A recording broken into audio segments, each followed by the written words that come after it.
je vous retrouve aujourd'hui pour une nouvelle vidéo. Alors aujourd'hui, je vais vous faire, je vais faire avec vous mon nuancier de Magical. J'ai reçu les 12 nouvelles couleurs de l'Indies dans les nouveaux contenants et j'ai pas encore fait mon nuancier. Donc comme j'ai un petit peu de temps devant moi toute seule à la maison, je peux vous faire une petite vidéo comme ça où je parle en même temps que je filme, parce que c'est pas si souvent que je peux faire ça. Donc je vais le faire avec vous, ce sera l'occasion de vous montrer un petit peu comment moi je procède pour les nuanciers. Et puis pour vous parler un petit peu des différentes poudres Magical. Alors j'ai une autre vidéo de prévue où je vais vous expliquer un petit peu, je vais vous faire une revue sur le sujet des poudres de pigments, donc pas que les Magical. Je vais vous expliquer, vous montrer un peu moi celles que, alors je les ai pas toutes, mais j'en ai déjà de plusieurs marques différentes. Et je vais vous expliquer un petit peu quelles sont les différences, parce que c'est une question qui revient très souvent. Donc je vais essayer de vous faire ça aussi comme vidéo. Mais là, c'est vraiment pour faire mon nuancier avec vous. Et puis du coup, vous montrer parce que quand vous regardez sur les différentes boutiques, vous avez plein de contenants différents pour les Magical. Donc je vais vous expliquer ça. Alors, hop. Donc les Magical, on les trouve un peu partout maintenant. C'est une chance parce que quand j'ai commencé à m'y intéresser, moi, il y a 3 ans, je le répète encore, c'est grâce à une photo que j'avais vue de Sonia Motsartor, qui travaille pour l'Indies maintenant d'ailleurs, qui fait partie de l'ADT. J'étais très contente quand j'ai appris qu'elle avait rejoint l'équipe. Donc c'était il y a 3 ans, je crois, à peu près. On les trouvait pas beaucoup en fait en France, ces poudres-là. On pouvait les faire venir directement du site aux États-Unis. Mais en France, c'était très difficile, et moi, je les avais trouvées chez Horizon Créatif, qui est une boutique de scrapbooking, mais aussi de produits pour le mix média. Et c'était l'une des rares boutiques en France à les proposer à l'époque. Et ils proposaient aussi les pots à l'unité, donc c'était assez pratique parce qu'on pouvait un petit peu choisir les couleurs qu'on voulait. Ils proposent toujours les produits de l'Indies aussi, chez Horizon Créatif, j'y vais de temps en temps, me fournir aussi là-bas. Mais c'est vrai que maintenant, depuis 3 ans, on les trouve quand même beaucoup plus facilement en France, donc c'est très bien. On a le choix des boutiques. Moi, celles-ci, je les ai achetées à la Fourmi Créative, parce qu'en fait, alors ils faisaient une promotion, pas sur ce set-là spécialement, mais sur l'ensemble de leurs poudres, ils faisaient moins 20%, il me semble, sur les anciennes collections de couleurs. Alors peut-être que la promotion est arrêtée maintenant, mais c'était il y a quelques jours de ça, une semaine ou deux. Et sur ce nouveau set, en fait, il faisait une offre dessus, un prix très intéressant pour les 12 couleurs d'un coup. Donc c'est pour ça que ça m'a fait choisir la Fourmi. Puis les frais de port sont pas très élevés non plus sur la Fourmi Créative encore pour l'instant. Donc voilà, on peut. Enfin bon, là je les atteignais largement, mais donc voilà, donc on peut les trouver un petit peu partout maintenant, ces poudres-là.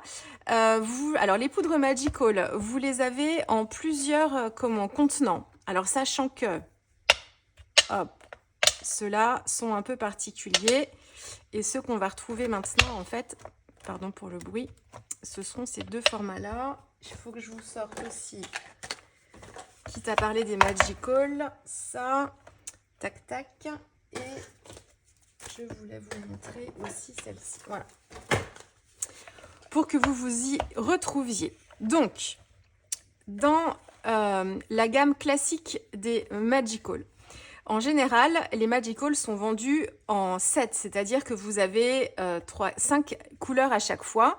Ce sont des sets de poudre qui sont créés souvent par leur muse. On a plusieurs artistes en fait qui travaillent pour eux, qui élaborent un peu des couleurs, entre autres. Donc voilà, il y a souvent des thèmes, des choses comme ça. Vous avez 2 gammes de poudres. Vous avez, celles-ci sont encore à part. Vous avez les gammes, je vais commencer par celle-ci. Les gammes où c'est précisé flat. Dessus, ce sont des poudres qui ne brillent pas du tout. Il n'y a pas de mica à l'intérieur de ces petites poudres-là. Ça ne brillera pas. C'est précisé ici, c'est marqué flat. Quand c'est pas précisé, comme ici par exemple, là c'est le set industriel chic, ça veut dire que forcément vous aurez de la poudre de mica à l'intérieur de chacune des couleurs. mais pas forcément dans les mêmes proportions et pas forcément dans les mêmes nuances de paillettes. Ça peut être irisé argenté, irisé doré, irisé cuivré. Voilà, il y a plein de nuances dans les poudres de mica qui sont utilisées et aussi les quantités de mica à l'intérieur. Elles sont plus ou moins brillantes les unes par rapport aux autres. Donc voilà, donc on a deux gammes de poudre Magical. Les flats, elles brillent pas du tout, pas de mica. Et on a celles où c'est pas précisé, celles-ci, elles brilleront forcément. Et puis on a ce set-là que je classe un petit peu à part parce qu'en fait, ce sont que des poudres avec du mica dedans. Ce sont que des paillettes. Et vous avez plusieurs nuances de paillettes. On a la Glitzy Gold, donc là un peu jaune, or jaune. On a l'argenté. On a la copper, la cuivrée, on en a une un peu rosée ici, et puis on en a une un petit peu grise, mais un petit peu plus claire que celle-ci. Elles sont plus ou moins, en fait, les nacres à l'intérieur sont un petit peu différentes. Donc celles-ci, en fait, elles sont faites pour être utilisées en plus mettons des flats, par exemple. Si vous voulez rendre irisée une poudre flat, vous pouvez ajouter un petit peu de glitzy dedans. Pourquoi je vous dis ça? C'est parce qu'en fait, elles sont pas spécialement colorées. Je vais vous montrer mon nuancier. Si vous faites votre nuancier, vous allez voir en fait que ces poudres-là, les glitzy, hop, je les avais mises par exemple ici. Celle-là dorée par exemple ici, je ne sais pas si vous verrez bien avec les reflets de mon plastique là. Elles sont pas, ce sont vraiment que des paillettes quoi. Elles n'ont pas forcément de couleur. Alors, elles peuvent être légèrement colorées quelquefois quand même. Faut faire attention. Si vous les utilisez avec, mettons, une couleur bleue, vous pouvez avoir des nuances vertes. De temps en temps, ça dépend. Faut faire attention, mais en fait, elles sont ici là. Tac, tac, tac. Elles sont vraiment transparentes et c'est vraiment que de la poudre de mica dedans. Et du coup, elles sont très pratiques parce qu'on peut les ajouter à n'importe quelle couleur en fait pour leur donner ce côté irisé. On peut les ajouter à nos aquarelles aussi pour avoir des aquarelles pailletées par exemple. Donc ça, ce sont des poudres qui sont à utiliser en complément ou par-dessus une réalisation si vous voulez mettre un petit peu de brillant. Mais elles sont pas spécialement colorées celles-ci. Elles sont en plus, c'est le Celt Glitzy. Donc voilà, donc elles sont vendues en set et vous avez quelquefois des pots qui sont vendus, qui ne sont vendus qu'à l'unité. Par exemple, la couleur bougainvilliers, la bougainvillea fuchsia, celle-ci, elle est vendue toute seule. Et vous la retrouverez jamais dans un pack comme ça, elles sont toujours vendues toutes seules. Vous avez aussi des boutiques. Alors, il y a Horizon Créatif qui le fait et Carglass aussi le fait depuis l'année dernière, je crois, ou début d'année. Vous avez certaines boutiques qui les délotent, c'est-à-dire qui les achètent en lot, mais qui les vendent ensuite à l'unité. Et ça, c'est très pratique aussi parce que quelquefois, on n'aime pas toujours toutes les couleurs qui composent un set. Et ça revient quand même assez cher. Le set complet, il est autour d'une 20aine d'euros à peu près en moyenne. Donc, quand on aime que une ou deux couleurs sur un même set, bon, si on peut acheter que la couleur ou les deux couleurs qui nous plaisent, c'est plutôt sympa. Donc, vous avez certaines boutiques qui les délotent, mais c'est assez rare. Il y a Carglass et Horizon Créatif. Et donc ça, c'est pour les versions petits pots comme ça. Et vous avez d'autres contenants. Alors, au début, ils proposaient en fait ces deux formats-là. Donc, le petit pot comme ça. Et ils proposaient les shakers. Les couleurs des shakers, vous ne les retrouviez pas dans les lots. C'était des couleurs uniques. Donc ça se présente comme ça. C'est une petite salière. Hop, vous avez un côté avec des petits trous ici. Et de l'autre côté, hop, là, pour pouvoir en récupérer en quantité plus importante. Donc celle-ci, c'est pareil, il y en a des flats, je suppose, et d'autres qui sont pas précisées et qui sont brillantes. Moi, les miennes, elles sont plutôt brillantes quand même. Il y a beaucoup plus de poudre dedans. Là, je crois que c'est 10 grammes de poudre. Ici, on doit être à 6 ou 7, je crois.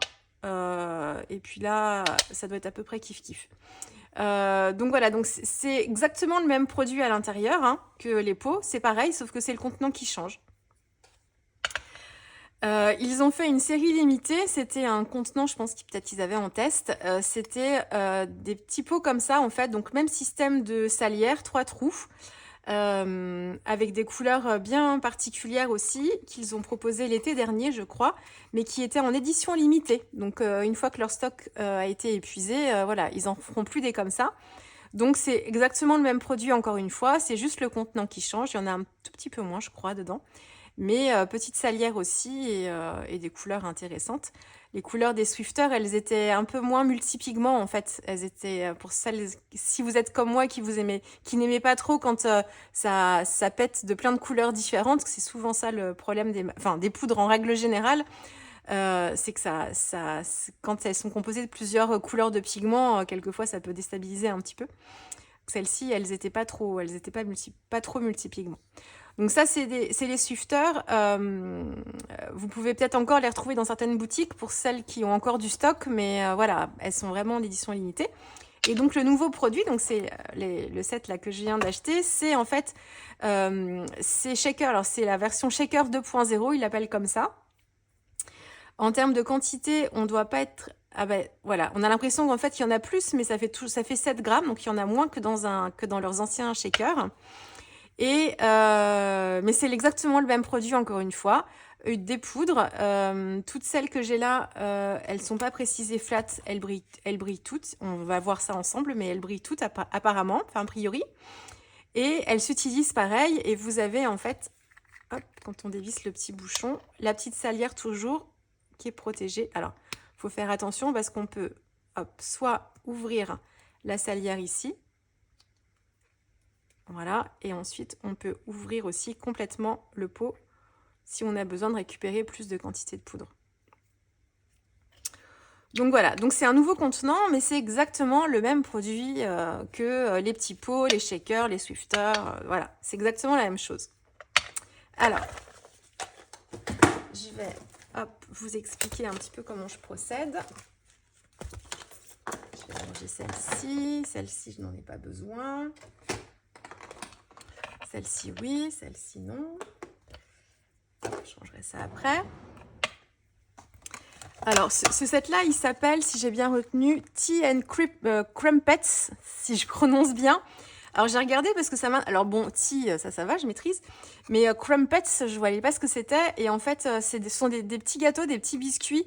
La traduction en français, c'est crêpes épaisses. Donc, un peu comme des pancakes, j'imagine, mais pas totalement pareil. Donc voilà, c'est le nom du set. Voilà, bon. Ce sont toujours des noms un petit peu particuliers hein, chez Lindy's. Donc voilà, et alors comment je fais moi pour mes nuanciers? Je me prends des petits carrés. Mon souci, c'est que j'ai pas beaucoup de place. Je vous le dis souvent, mais pour celles qui me découvrent à chaque fois, j'ai pas de scrap room. J'ai un espace, un bureau en fait dans mon salon, dans une alcôve. C'est un ancien placard qu'on a détourné, enfin que j'ai détourné et je me suis créé mon bureau à l'intérieur. Donc je peux cacher par des rideaux quand on a du monde, on voit pas mon joyeux bazar comme ça. Ça fait tout beau, tout propre. Mais j'ai pas beaucoup de place en fait. J'ai des placards en haut, j'ai des tiroirs qui sont déjà bien pleins. Je commence déjà un petit peu à empiéter sur les placards dans le couloir et autres. Et en fait, il me faut vraiment des choses qui me prennent pas de place, surtout pour les nuanciers où je vais être amenée à les utiliser assez souvent. C'est très souvent en fait que je m'en sers, que j'en ai besoin. Donc en fait, il me faut quelque chose, j'ai cherché quelque chose qui me prenait pas trop de place. J'aurais aimé avoir des systèmes par exemple de classeurs, pas forcément classeurs, mais des nuanciers qui me permettent d'avoir des exemples de couleurs sur des plus grands morceaux pour bien me rendre compte en fait de tous les pigments et autres, mais je peux pas, j'ai pas la place, il me faudrait plein de classeurs sur mon bureau et franchement je peux pas. J'ai pas cette place là, mais j'ai déjà un espace de travail, c'est déjà une chance quand même, mais j'ai pas toute la place que j'aimerais. Donc ce que je fais moi, c'est que je me fais des feuilles de nuancier que je mets sous plastique comme ça et que je me garde, donc qui s'épaissit au fur et à mesure, mais que je me garde comme ça, ils sont juste à côté de moi sur mon bureau et je peux les prendre facilement. Je les ai classés par thématique. Ici, alors c'est pas quelque chose de très esthétique. J'aimerais que ce soit plus esthétique que ça, mais voilà, là encore, je veux pas faire du joli, je veux faire du pratique. Donc voilà, hein, c'est pas un truc super sensationnel, mais en tout cas moi c'est ce qui me sert presque, peut-être pas tous les jours parce que je fais pas de l'argenal tous les jours, mais assez régulièrement quand même. J'ai un petit bloc là de feuilles qui sont pour tout ce qui est aquarellable, mais pas de distress oxyde, Alors ça c'est pas aquarellable, mais j'ai mon nuancier de Versafine juste derrière. Et puis j'ai mis aussi les Neocolor 2. Hop. Alors ça, j'avais récupéré ça sur internet, le nuancier. J'avais fait nuancier Neocolor 2. J'avais trouvé ça un modèle à télécharger. Ça, c'est le nuancier des crayons Inktense. Et puis là, le nuancier des Albrecht, les Albrecht Dürer. Voilà. Donc ça, c'est la première partie. Je claque. Ensuite, j'ai un nuancier pour mes crayons de couleur. Donc, j'ai les Prismacolor. J'ai, ça, c'est un nuancier que je me suis fait moi sur ordinateur Luminance. Crayon de couleur aussi. La même chose pour les Pablo. Je vais m'en refaire un cet été parce que il faut que je fasse le nuancier des muséums. Et j'ai autre chose aussi. J'ai les Light Fast aussi, dont il faut que je fasse le nuancier. Et je vais faire sur des cases moins grandes parce que ça me prend trop de temps et voilà, c'est trop long. Donc je vais faire sur des plus petites cases. Donc ça, c'est les Pablo, les Chromaflow ici, et puis les Polychromos ici, juste derrière. Donc ça, c'est les crayons de couleur. Hop. Et puis ici, du coup, j'ai tout ce qui est poudre, sauf les Nuvo. Parce que les Shimmer Nuvo, mon nuancier doit être un peu plus loin derrière. C'est les premières poudres que j'ai eues et du coup, je n'avais pas ce système-là encore. C'était juste une carte avec des petits ronds, voilà, avec les couleurs qu'il faut que je retrouve pour ma vidéo spéciale poudre d'ailleurs. Donc voilà, mais j'ai les Magical ici, donc j'en ai une belle petite collection maintenant, depuis le temps là encore. J'ai ici, c'est les Color Bust. Et ici, des toutes nouvelles dont je vous parlerai aussi bientôt, c'est les Lavinia Dinkles. Et puis là, juste derrière, ce ne sont pas les poudres, mais ce sont les sprays Lindy's aussi, que j'ai dans les couleurs. Et puis là, juste après, les infusions. Donc, hop. Donc pour les Magical, il n'y a pas d'organisation vraiment en tant que telle, parce que je les ai faites au fur et à mesure. Donc j'ai commencé comme tout le monde avec très peu de couleurs au début. Donc c'est toutes celles-ci. Là vous allez le voir dans l'ordre chrono dans lesquels je les ai achetées, mais j'avais très peu de couleurs au début et je les ai faites en nuancier comme ça au fur et à mesure. Et ensuite, après, à chaque fois que j'achetais un nouveau set, eh bien, je venais compléter à la suite. Donc elles sont pas classées. Elles sont pas classées par couleur. Il faudrait que je prenne le temps, mais alors là, bon, ça me passionne pas non plus de faire ça. Déjà, j'en ai fait un, c'est déjà bien. Il faudrait que je prenne le temps d'en faire un autre, en fait, vraiment par couleur. Donc, mettre tous les verts ensemble, tous les bleus ensemble, tous les roses ensemble, ce serait très pratique de le faire comme ça. Moi, je l'ai pas fait comme ça parce que je les ai faites donc au fur et à mesure que j'achetais mes sets. Et puis ensuite, j'aime bien savoir quand j'achète des sets, le préciser pour pouvoir vous le dire en fait. Quand je travaille une couleur, je peux vous dire que la Witch Potion, eh ben, elle est dans le set d'Halloween par exemple. Ou alors que la Janez Jade, elle est dans le set d'Alexandra's Artist.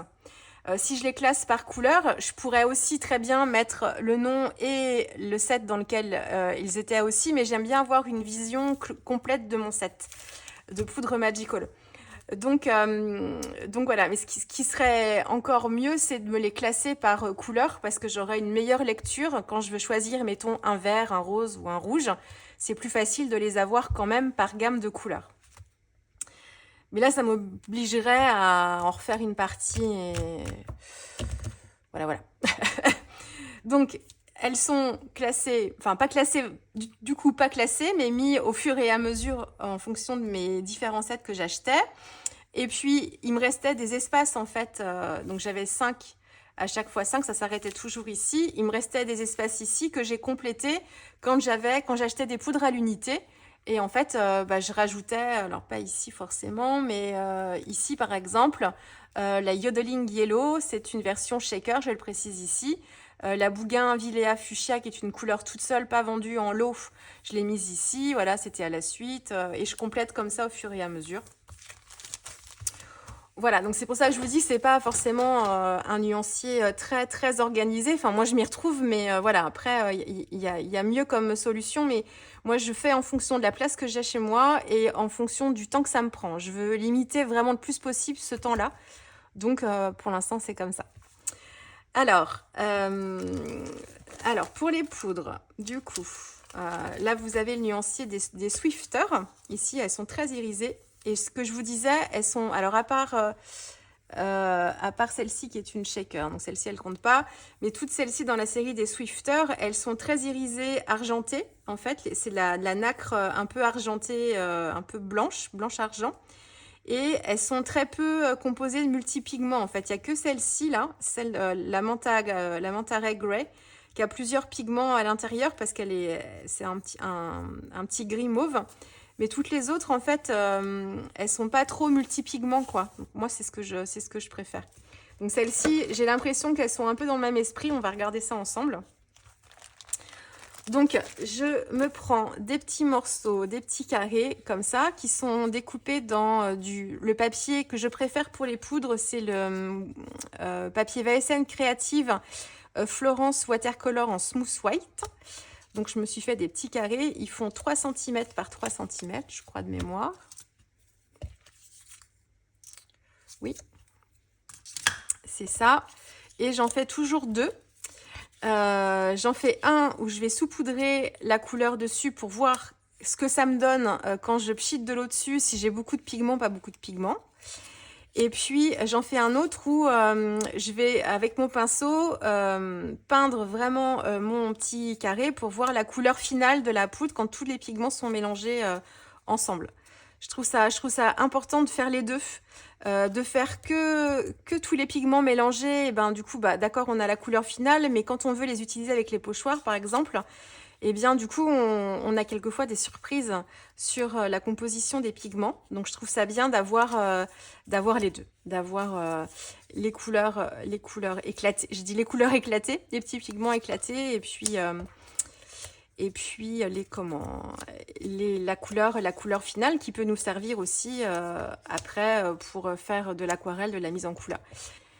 Alors, je vais commencer le nuancier avec vous. Alors, je vais peut-être pas faire toutes les couleurs avec vous en temps réel et commenter parce que ça n'aura pas trop d'intérêt.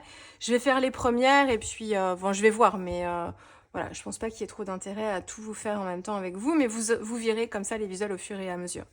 Donc, je les ai classés par couleur. Celles que je trouvais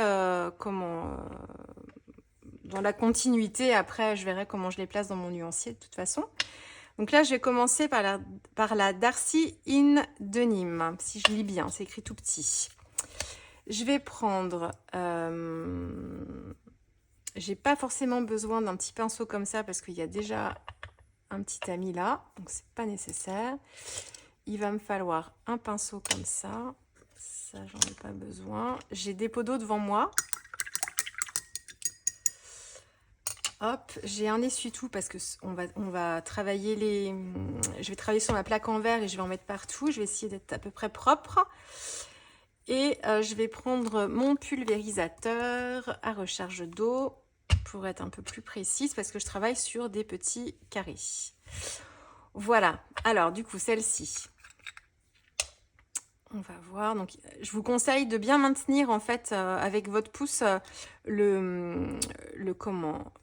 la base en plastique parce que tout va partir avec. Hein. Moi, ça m'est arrivé déjà. Donc, je vais faire une ici, hop, une là.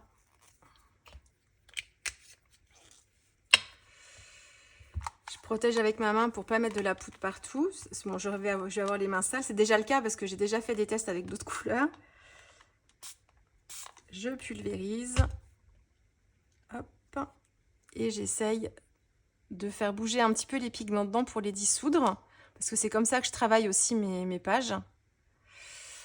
Et je laisse sécher tranquillement. Et là, en fait, le deuxième petit carré.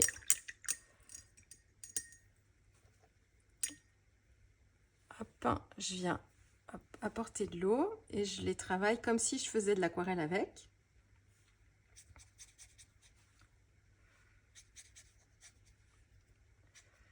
Comme ça me permet de voir la couleur finale. Et il y a souvent pas mal de poudre Lindy's que je vais aimer travailler justement comme ça, là. Toute diluée plutôt que multipigments.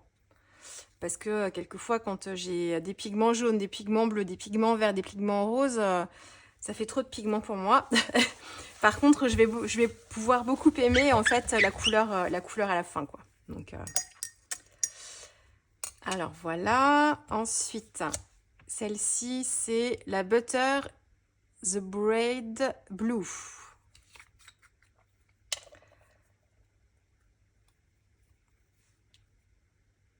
Alors, ça peut couler beaucoup. Tac. Bon, là, c'est un nuancier. On va essayer de pas trop en gaspiller quand même.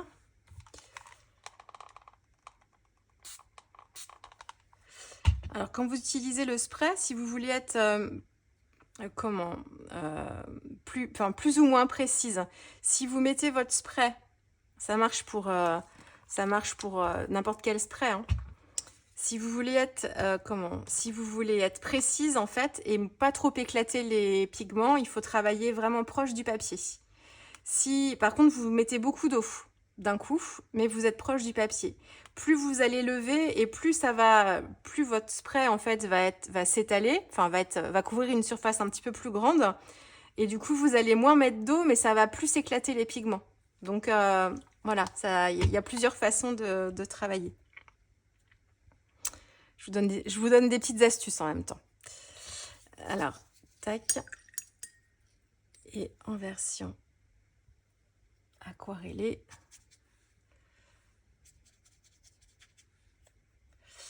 Bon, là, on est par rapport au précédent, on est sur un bleu un poil plus lumineux. Mais on reste dans la même gamme. Il y a un petit peu de pigment turquoise, hein, enfin turquoise, qui ressemble un peu au bleu de phthalo, nuance de vert. Je reconnais un peu la couleur. Hop.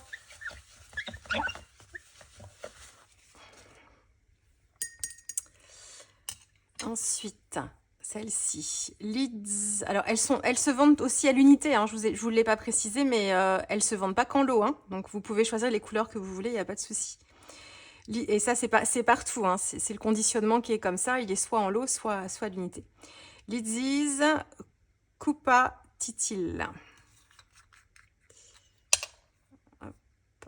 Ça a l'air d'être un joli verre d'eau, celui-ci.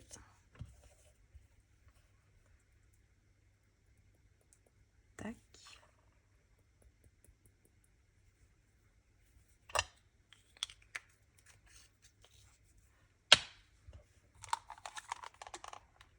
Donc là, je vous montre si je pulvérise de plus haut.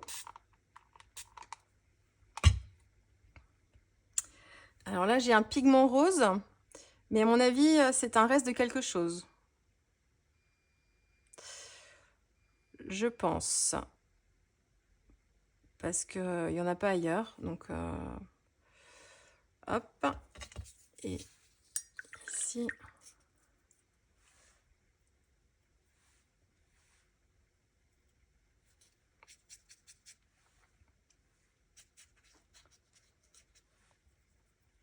C'est vraiment... Enfin, ce sont des poudres Magical, mais c'est vraiment magique, hein. C'est vrai que quand on voit les couleurs qui se révèlent, on s'en rend pas du tout compte en fait à la couleur de la poudre. Et ça éclate vraiment quand on met de l'eau dessus, c'est vraiment magique, hein. C'est vrai. Hop.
Alors, j'ai fait toutes les petites couleurs, chacune des couleurs. Et là, maintenant que j'ai fait le nuancier, je me rends compte qu'en fait, il y a des couleurs que j'imaginais pas forcément comme ça. Notamment celle-ci qui s'appelle Spill the Tea Teal. En fait, on a l'impression en regardant le pot comme ça que c'est une poudre verte. Et en fait, elle n'est pas verte, elle est bleue. Je sais pas si vous verrez un petit peu les pigments, les paillettes. Elle est bleue, mais en fait, c'est des paillettes qui sont irisées vertes. Donc, en termes de classement de couleurs, je vais plutôt la mettre au tout début parce que c'est la couleur la plus foncée. Donc, ça va plutôt être comme ça. Pour le reste, c'est bon. On n'a pas forcément de vert bien tranché dans cette série-là. On a un petit sauge ici, effectivement. Elle s'appelle comme ça. Darka Biscuit Blue Green. Ah non, c'est pas celle-ci, la sauge. Celle-ci, c'est Darka Biscuit Blue Green, qui est très jolie. Une couleur que j'aime bien, là. Et c'est celle-ci, la Sage. London Summer Sage. Hop. Donc, dans ce sens-là, c'est très bien. Et puis ensuite, je vais faire plutôt le mauve comme ça. Ensuite, j'ai des roses. Je vais faire ça plutôt. Alors, que je ne me trompe pas. Tac. Tac. Et là, on est dans les orangés. Alors,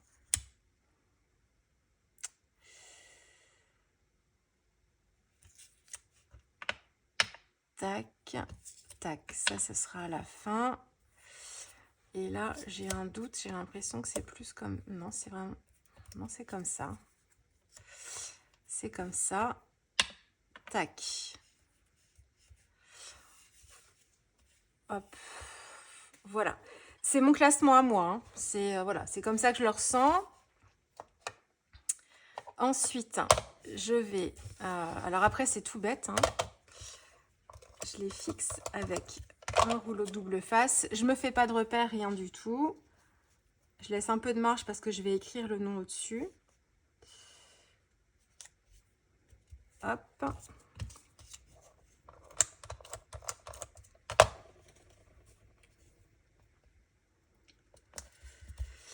Tac.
j'ai fini mon nuancier, j'ai écrit mes petits noms de ma plus belle écriture. J'aime pas du tout mon écriture, mais bon, ça, peu importe, tant que j'arrive à me relire, ce qui n'est pas toujours le cas d'ailleurs. Mais bon, en règle générale, ça va quand même. Je vais vous montrer les couleurs pour que vous puissiez vous en rendre compte. Ici, on a la Spill The Teal. Ici, donc c'est des paillettes, c'est bleu et paillettes irisées vertes. On a ici la Darcy in Denim, c'est cette couleur-là. On a la Butter the Bread Blue, c'est celle-ci. Irisée argentée. La Lidzy's Copatitil, c'est celle-ci. Alors, il y a un petit pigment bleu ici. À voir si c'est quelque chose qui me restait sur ma table, qui a volé, ou si c'est vraiment dans le petit pot. Quelquefois, ça arrive. Hein. Celle-ci, la Darka Biscuit Blue Green. C'est celle-ci. Alors, moi, j'aime beaucoup les couleurs de la fin, enfin, la couleur finale. Je trouve ça très joli. Un très joli vert, très doux. Très tendre. Ici, London Summer Sage. C'est cette couleur-là. Donc là, on est sur un gris-vert. Plusieurs pigments dedans. Du bleu, du jaune. Il y a un peu de rose aussi. Et souvent, les couleurs qui sont plutôt désaturées et un peu grises, elles sont souvent composées de plein de pigments. Hein. C'est comme en aquarelle, hein, comme quand on veut faire des gris ou des marrons. Alors ensuite, la Pemberley Pride Purple, c'est celle-ci. Donc là, on est sur des gammes de couleurs qui ne sont pas multipigmentaires. Hein.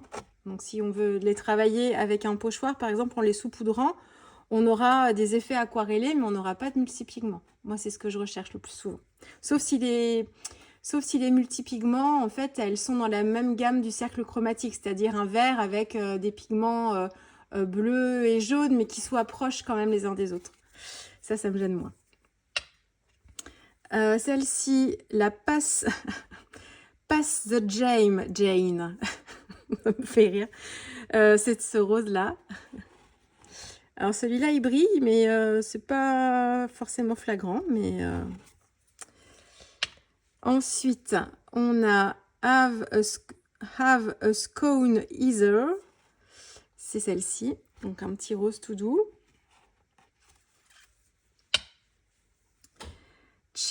Cherio Cherry, c'est celle-ci. Donc en fait, c'est une poudre rose avec quelques pigments jaunes qui tout mélangés donnent une sorte de corail très très clair en fait. Ici, Pinky's Up Pink, c'est celle-ci. Donc là, on est sur une seule couleur et les micas sont aussi un peu abricot. Enfin, c'est un peu rose qui tire vers le orange. Hop. Et la dernière, enfin que j'ai mise moi en dernière, la Crumpet Crumps, ici. Bon, il faudra que je me rappelle que c'est un C, un R et un U, hein. Ça c'est pas dit non plus. Une couleur très douce, très jolie, très subtile. Donc voilà pour ces couleurs. Il faut que je note aussi en dessous que c'est le pack, parce que c'est marqué dessus Tea and Crumpets, pour que je m'en rappelle. Et puis je vais le faire sur le premier. Et puis je me les noterai comme ça, hop, sur toutes. Donc c'est Tea, qu'est-ce que j'ai dit? Tea and Crumpets. Alors celle-ci est assez foncée. Je vais le faire là. Tea and Crumpets.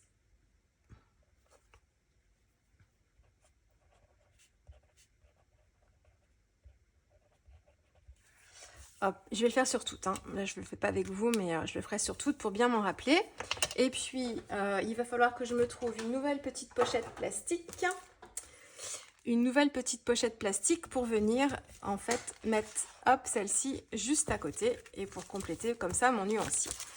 Et une fois que c'est fait, je rassemble tout.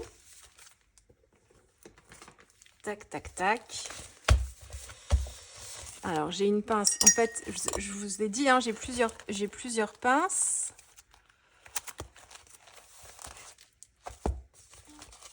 ça va venir plutôt comme ça.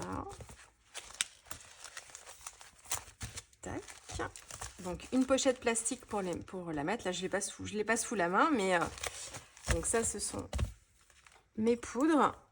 Je mets ma pince ici un petit peu en décalé. Hop. Tac, tac. Et j'en ai une grosse pour maintenir le tout ensemble. Donc voilà, et ça reste à côté de moi, debout, à côté de moi sur mon bureau, prêt à être consultable à tout moment. Voilà. Comment je les range? J'ai un tiroir, je peux pas vous le montrer, j'ai un tiroir en fait où j'ai pas que des poudres Lindy's, mais j'en ai pas mal, j'ai mes brochets aussi. Et en fait là, ce que je vais faire, c'est que je vais garder la boîte en plastique et je vais je vais les conserver en fait dedans. Et après, je les range dans mon tiroir.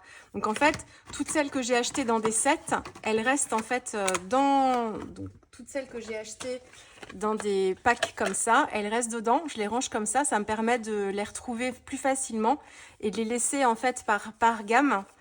C'est plus facile pour moi aussi pour vous donner les noms, encore une fois, quand je fais mes vidéos derrière et que vous vous demandez quelle couleur j'ai utilisée. Pour moi, c'est plus facile de m'y retrouver comme ça. Donc, elles restent dans des pots. Les shakers, ils sont classés, ça c'est des boîtes de Ferrero Rocher. Alors je suis pas fan des Ferrero Rocher spécialement, mais je trouve toujours preneur pour les manger parce que je récupère les boîtes. Alors elles sont moins costauds qu'elles ont été, celles-ci d'ailleurs. Elles sont beaucoup plus souples, celles d'avant elles étaient plus rigides, mais bon, ça marche quand même. Donc je mets en fait les pots que j'achète à l'unité. J'ai les Swifters qui sont aussi ici et j'ai les shakers sur le côté. Et puis hop, j'ai une autre boîte aussi comme ça où je range toutes celles que j'ai aussi que j'ai achetées à l'unité. Hop. Et donc celles-ci, elles vont rester dans leur petite boîte comme ça. Je vais les mettre. J'ai fait de la place dans mon tiroir. Donc je vais les ranger. Faut que je ressorte ça. Je vais les ranger dans mon tiroir. Elles sont très très proches de moi pour être accessibles très facilement. Si elles sont dans des boîtes un peu dans les placards un peu perdus, c'est beaucoup plus... Enfin, moi j'aime bien avoir mon matériel très proche de moi pour l'utiliser, donc je peux pas vous montrer mon bureau. Ça c'est quand je fais des lives sur Instagram, encore une fois. Quelquefois je vous montre un peu mon espace de travail, mon joyeux bazar comme je l'appelle, et il faut que j'ai la plupart des produits que j'utilise en fait très souvent, qui soient très proches de moi, vraiment à portée de main. C'est comme ça que je travaille. Mais voilà, c'est pas forcément très instagrammable comme on dit. C'est pas tout joli, tout beau, mais bon, je m'y retrouve, c'est le principal. Donc voilà pour ce nuancier de poudre Lindy's. Donc je vais vous faire, je vous promets rien. C'est dans ma, j'en ai oublié une. C'est dans ma wishlist, dans ma to-do list, pardon, de vidéos à vous faire. Alors, j'ai une to-do list avec pas mal de vidéos qui attendent parce que autant quand c'est des vidéos création, ça me pose aucun problème de les faire et la motivation est toujours là. Quand c'est des vidéos comme ça, moi, c'est moins mon truc. Par contre, elles sont encore une fois nécessaires parce que ça peut vous aider sur certaines choses. Donc, d'avoir des vidéos références comme ça, c'est important aussi. Même pour moi, ça peut me faciliter la vie aussi quand je veux répondre à vos questions. Donc, oui, je vais vous faire une vidéo sur le détail, en fait, des poudres en règle générale, les gammes qui existent, enfin, du moins celles que j'ai, les différences, leurs utilisations, et puis des petites vidéos création si j'ai le temps avant de partir en vacances. Voilà, vous avez vu comme c'est beau? Elles sont très belles ces couleurs, elles sont toutes douces en fait. Je pense que je vais bien les aimer parce qu'il n'y en a pas beaucoup avec plein de pigments. Il n'y a que celle-ci à la limite. Et celle-ci à tester, voir si c'est pas juste un pigment qui traînait de cette couleur-là. À voir. Mais elles sont vraiment, elles sont vraiment intéressantes. Bon, j'espère que cette petite vidéo nuancier vous aura plu. Et puis nous, on se retrouve très vite avec une prochaine vidéo. Au revoir.